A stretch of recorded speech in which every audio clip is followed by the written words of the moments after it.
too much pressure. Come on. There we have it. First of all, should we explain what this weird thing is? Well, in Stockholm it's called a semla. In the south of Sweden we call it fastlagsbulle. Yeah, and people from the south of Sweden aren't actually Swedish, they're Danish. They are Swedish, and they won't even buy them in the store, some people, if they call them semla, because it's a fastlagsbulle, and that's very important. Anyway, to cut a long story short, you eat this on Fittisdagen, Fat Tuesday. It's very important for Swedish people, and we have different days. We have the cinnamon bun day as well, and this is just because we really like our fika, so we'll have a reason to eat the fika. I'm going to eat it. It's cream, sugar, more sugar, almonds, sugar, something that might be icing sugar, and I guess a lot of air. I don't even like them. People have started selling them ridiculously early now. Yeah. So by the time it gets to today, when you're supposed to eat them, you're kind of sick of them. Like Alex, who has eaten, I believe, 20 this year. Something like that. This is turning into the fika Fika show. podcast. So let's talk some football. Football. Yeah. Sure. If that's what you want to do. You put some cream on it. That's the way to start it. Let me know when you're done shoving that into your face. And we'll start. Is Barça, Atlético Madrid, and Atlético Madrid, Barça starting to become disappointing? Yeah, I think so. Like, in general, Barça Atlético has always been a good fixture. Lately, the last few years, it's become alternative El Clasico. Mm. And we've both been to very good games. We were both, I think, when Atlético won the Liga at Camp Nou, which I was also at the Calderon, where everything happened. When Arda threw his shoe. Arda threw his shoe, Jordi Alba was hit by the linesman's flag. Torres scored off the 36 It's seconds. interesting though, because like I do think we tend to think of this being a big game in the Simeone era, but even when I first started coming to Barcelona, friends of an older generation who kind of grew up when the Cruyff team was at its best, Cruyff manager team, dream team, said sort of didn't really get my obsession with the Clásico, and they were sort of like, well, why, Barça Atletico is more entertaining, why are you obsessed with that? So I think there was long been a sort of idea of it being a better spectacle. You mentioned the league win game, and that's easily the most special game, I think, pound for pound that I've ever been to or experienced, and the fact that Atleti won it, the fact that a large section in the Camp Nou applauded Simeone, everything. Yeah, it was incredible. Simeone bringing his assistants out in the press conference, it was just surreal. Like, you felt like you were in a weird kind of dream state. Well, that what the game became for a couple of years afterwards, there was a genuine feeling that Atletico could take something from it, just as much as Barça could. Domestically, and especially in the league, now we're getting to the point where Atletico just can't get over the line in these games, so it loses its sense of intrigue, I think. That's a sign of, I think, overall quality and also stature, where they really are. I don't think they're Barca's equal, really, at the end of the day, and that takes away the intrigue. And it's not anymore like, it's just Barça Atletico. It's not the game. Much like the Clásico, I think, has been, but once you've seen these for a while and you compare it to sort of the height of the Mourinho Guardiola era, it's lost a little bit of its intrigue. Yeah, exactly. So I think if we both agree that Atletico Barça is no longer the more intriguing alternative to El Clasico, and it's no longer the most intriguing fixture in Spain, then what is? Not a specific game. I think it's more a few teams when they play each other. And those teams are Villarreal, Celta de Vigo, and Sevilla, and those three also when they play the top three. But Villarreal and Celta specifically, they play even better when they play against the top teams. You know they'll raise their game. We were talking about this off cam before as well, about Celta and Barcelona, which has been some really, really good games over the last few years.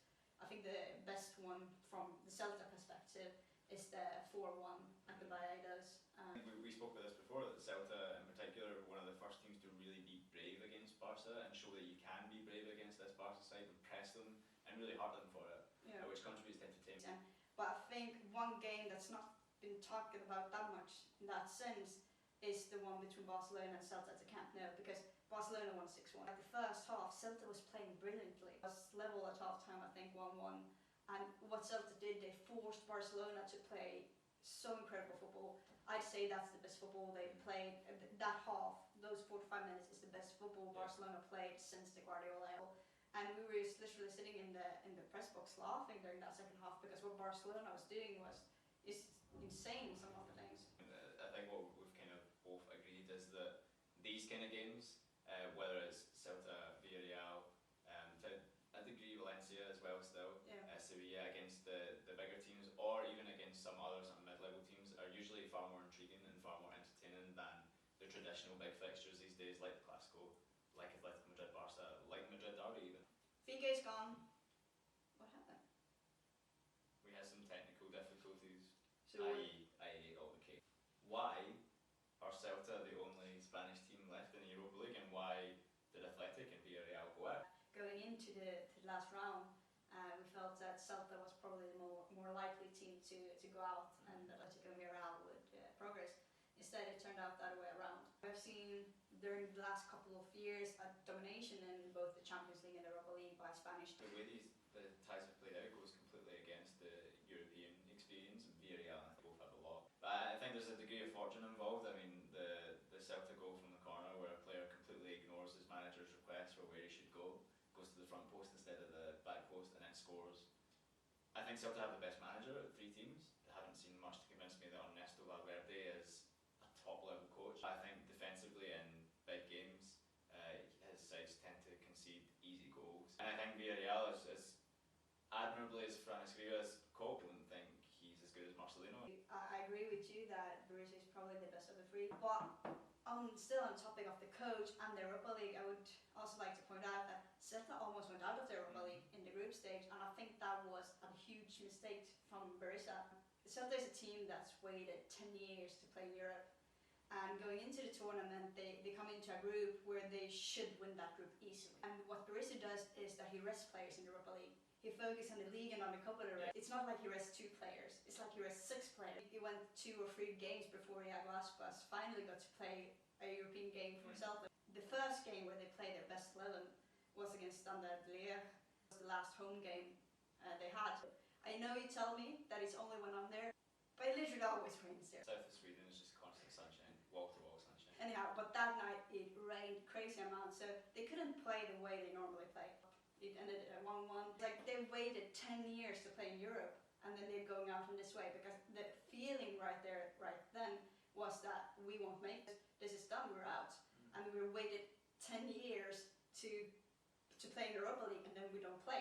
Because they didn't play, they just like put the reserves. And then they ended up winning against Panathinaikos, going through, and then we have the game against Shakhtar at home. You live and learn, and they somehow survived that as well. Let's just hope that they do learn from the mistakes, and especially for us, because the final this year is in Stockholm. Yeah, we want the Spanish team. It'd be nice also to have a Swede, John Guidetti. I thought you were referring to another Swede striker, plays for a team in red, small team. Is Sevilla Spain's most passionate football city? In general, I hate the term passionate in football. I hate when people say, oh, that player needs more passion, a more passionate team. I think it's nonsense. But in this instance, and especially in relation to the city of Sevilla, which is all about flamenco, romance, all the cliches, I do think it genuinely applies. So, is it? It's definitely the most passionate football city I've ever been to. Football means everything. There's one thing that means more than football, which is Toros. religion. Jesus! Religion. They love religion. They love their toros as well, their bullfighting. I think something that really struck me when I was there is that all the areas where the stadiums are still have a really deep connection with the club. When you go to, I think it's Heliopolis and where Betis are, the area around the Benito Villamarín is quite kind of scrappy, a little bit rougher on the edges, but with a charm. But the bars, they're not particularly polished. Even the kind of people that hang out there are more sort of, they strike you as more what you would consider traditional working class. When you go to where the Ramos Sanchez Pizjuan is in El Rion, there's this big grand kind of avenue, there's polished buildings, big shopping centres. It's a little bit more upmarket feeling, and I think Sevilla are slightly more upmarket than Betis in a lot of ways. Internationalisation, globalisation of modern football, you lose that quite a lot for a lot of clubs, but Sevilla hasn't lost that, and I think that feeds into the passion of the fans in the city for their. And then you have the rivalry between the two clubs. I think it's the best football rivalry in Spain. It's literally a rivalry that splits families up. Now it's on a healthy level, I would say. A few years back, it was literally a war between these two groups. It was too much hatred between the two sides. Sadly, what did solve it to a high degree is very unfortunate. The tragedy where Antonio Puerta got a cardiac arrest during a football game. Sevilla player, a youth player that come up from Sevilla, a very promising player. Who I noticed in the newly revamped Ramos Sanchez Pizjuan has a pride of place. Yeah. I think what also has contributed, and Betis fans maybe won't be so happy with me saying this, but the reality is, well, Betis are historically a big club. In the last 10 years anyway, Sevilla have been significantly further ahead than them, and I think when a rival is so obviously not on the same level as you, it changes how you consider them. I think Sevilla fans are still obsessed with the games against Betis, which was exemplified by, you know, all the stuff about the players thinking more about that than they were Leicester.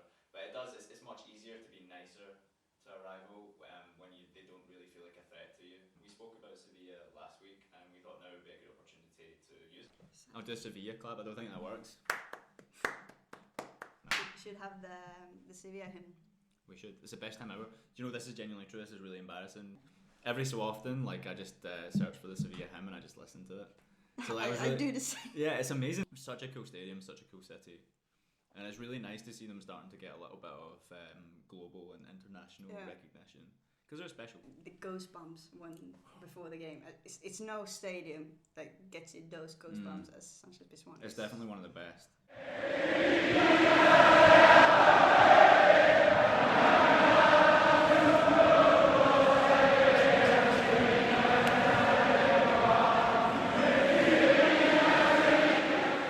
In general, I think they're a really unique phenomenon in modern football. They're the closest thing, in my opinion, to a Spanish football dynasty of the equivalent of Fergie's Manchester United, for example.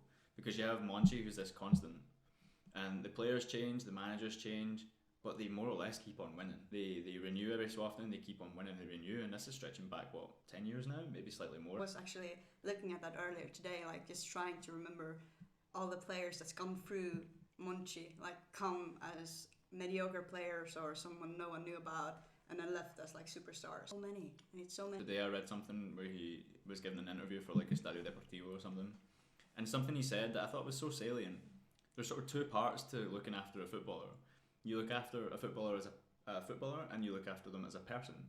And that's why these people come to Sevilla, who people think are done, like Samir Nasri, for example, Stefan Jovetic, and boom, they explode again. It's because they look after them off the pitch. They give them the right environment. They make them feel loved, I guess. Because let's face it, footballers are egocentric people. And he's a master, and that club are masters of doing that. Right. So, basically because you have a phrase in Spanish that you like to say a lot, we decided to turn that into a half-baked feature idea, which we literally spent about 3 minutes thinking about. So, what is that phrase? It's the fantastic phrase, "que raro," Which means? like so weird. That's weird. Yeah, more or less. What's weird? Everything. Now, most things in Spanish football were just because I happen to have this shirt on me. This is how she dresses every day. I like my football shirts. Decided to take the topic strange football shirts. It's, as you can see up here, called the Lugo, plays in Spanish second division. Well, to promote Galicia and the region they are from, they decided to play in beer shirts, and the goalkeeper had a pulpo shirt, which is an octopus. That is Galicia. You drink beer and You you have eat 8 pulpo. arms. No, sorry, you eat octopus.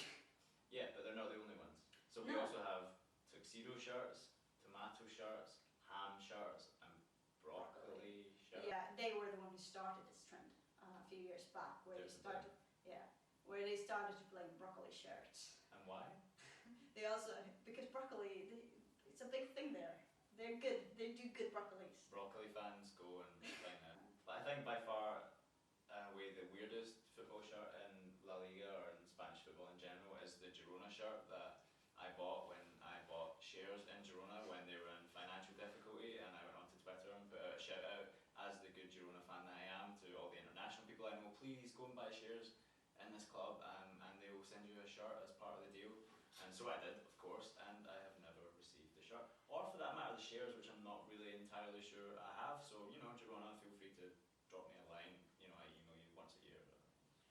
I did the same thing. I got my shirt, and I got 2 tickets to Girona Depor. That game was where Girona won survival.